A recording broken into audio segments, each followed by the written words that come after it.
Rezultate deri tash?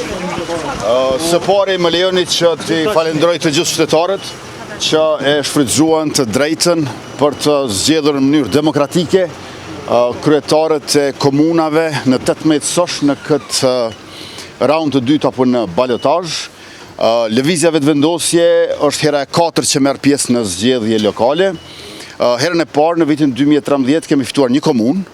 Herën e dytë në vitin 2017 kemi fituar 3 komuna, herën e tretë në vitin 2021 kemi fituar 4 komuna, dhe në bazë të dhënave që i kemi marrë nga komisionerët tonë, kësaj radhe kemi fituar në 7 komuna.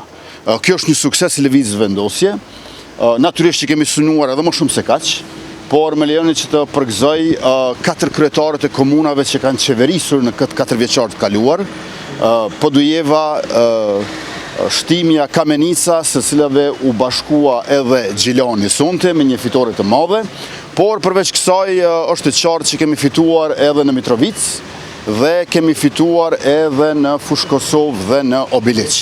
I falenderoj kandidatët tonë, ekipet e tyre, shtabet zgjedhore dhe aktivistët tonë të cilët kanë pasur një betejë të jashtëzakonshme, meqense në të gjitha këto raste, të gjithë të tjerët janë bashkuar kundër vetëvendosjes.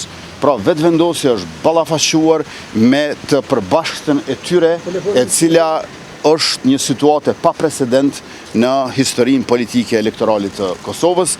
Andaj ky është një sukses i vetëvendosjes dhe i qytetarëve.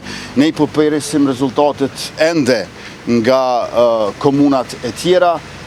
Me siguri që do t'ju drejtohemi sërish kur t'i marrim ato, mirë po tashmë duhet të shkoj me nxitim në tubimin festiv, së pari në Fushë Kosovë, pastaj në Kastriot e mandej natyrisht në Mitrovic. Faleminderit shumë.